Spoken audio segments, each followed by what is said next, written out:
Of all my high school and college friends who were not born into wealth, the overwhelming majority of us, myself included, have run up disgraceful quantities of credit card debt at some point in our lives. And it has made our lives miserable. And once in, it is extremely hard to get out.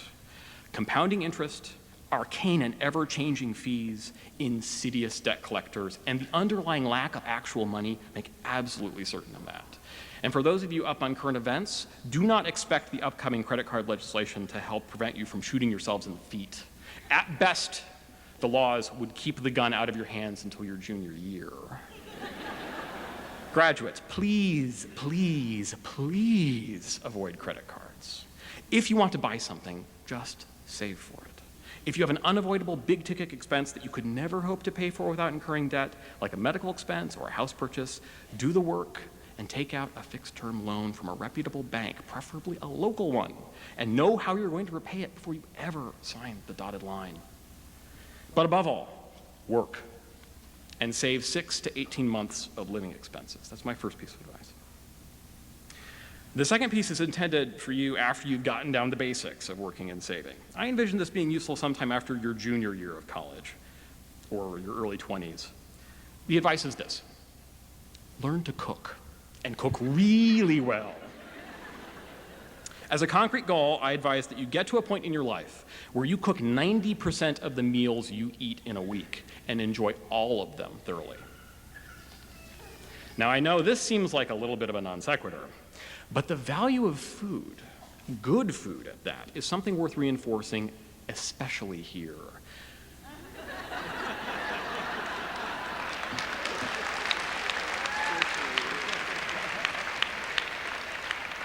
Now, I do love my native state, even though I no longer live here. I dream of this place regularly.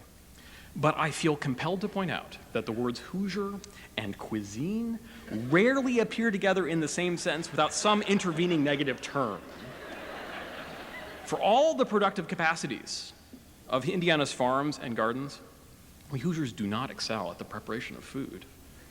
So, graduates, after 2 years of endless plates of pasta, and I really hope you don't get this reference, limelight chicken, you could be forgiven for pushing the questions of what to eat and how to cook it to some murky and distant part of your future. That would be a serious mistake. Let me explain to you how to go about learning to cook, and perhaps the import of this advice will become clear along the way. The first step in learning how to cook is pretty obvious: learn how to eat well. And by well, I mean well in the sense of Plato's encompassing ontological good, a good in every sense of the word good. Now let's look at a few important aspects of that. First, you have to eat food that you enjoy eating. Now, you probably already get that. But unless you've been blessed with parents who have forced you to eat a wide variety of foods and to try cuisines that are a little difficult to find in these parts, please take it from me that you have only an inkling of the possible enjoyment that you can derive from a simple meal. From the teeth-demolishing sweetness of an Indian gulab jamun, to the ego-obliterating fire of a dollop of Japanese wasabi, to the exquisite yet simple pleasure of a meal of Salvadorian pupusas revoltas, to the refined creaminess of French chèvre, to the singularly sour yet tasty Ethiopian injera bread, this world is full of so many wonderful foods, prepared in so many wonderful ways.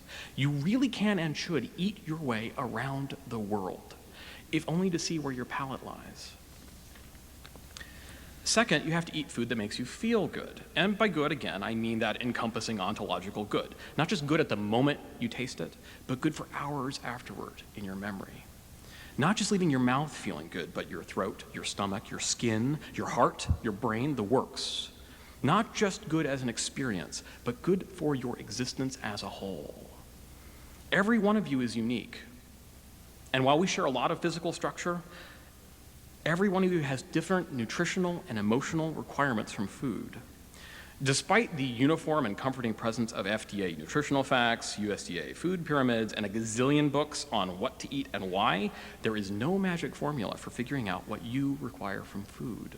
You simply have to experiment over the years to find what works, paying attention to yourself all the while. But after tinkering with this for some years, I can say this with some certainty. A diet of prepackaged, processed foods will make you happy in the short term, but miserable and unhealthy after a while. I fear that the same goes with a life spent eating out. Many restaurants work on optimizing the same function. Maximize diners' pleasure while maximizing profit. Note that health isn't necessarily a part of that optimization problem, and neither is knowing precisely what's in the food you're eating. Moreover, in both cases, you're ultimately eating what somebody else thinks is good, and their answer might be better than yours for a while, but trust me, it isn't good enough for your long-term health or happiness. You see, I must point out a third good involved in eating well, and that is the social good. The simple fact is that you and your future families are going to buy and eat a lot of food for the rest of your lives. If we go by current USDA statistics, the average American spends about $150,000 over the course of their life on food. As such, your choices about food will have consequences in places far outside your homes. The way you choose to eat supports specific systems of producers, processors, distributors, and regulators. Beyond being essential to our existence, eating is a fundamental political act. History could reasonably be recast as the question of who was eating what, when, and by what means. As Wendell Berry said, how we eat, to a considerable extent, determines how the world is used. Being a responsible eater, by knowing what's in your food, from what sources, and for what ends, is just as much a civic responsibility as paying taxes, voting, and serving on juries, and perhaps more so. All this leaves the question of how do I eat well, a rather difficult one. But there is a simple answer, and it lies in your own kitchen. For you see, there you are not constrained by menus, or cuisines, or diets, or anything, save the limits of what you know how to cook and the contents of your pantry. There you choose what to put into that pantry and where you got it from. There you are free to permute and combine foods however you want, to tweak, twiddle, and frob the fulcrum of food until you have achieved a balance between desire and necessity. And getting to the point where you cook really well is quite a challenge, as some of your parents can probably verify. You'll need to maintain a functioning kitchen, keep it clean, and obtain a doctorate in dishwashing. You'll have to master the fine art of meal planning, which is a tricky logistical problem that requires knowing your ingredients, your tastes, and your fluctuating nutritional needs. You'll need the discipline to keep at it day after day, even when you're not feeling like breaking out the pots and pans yet still again.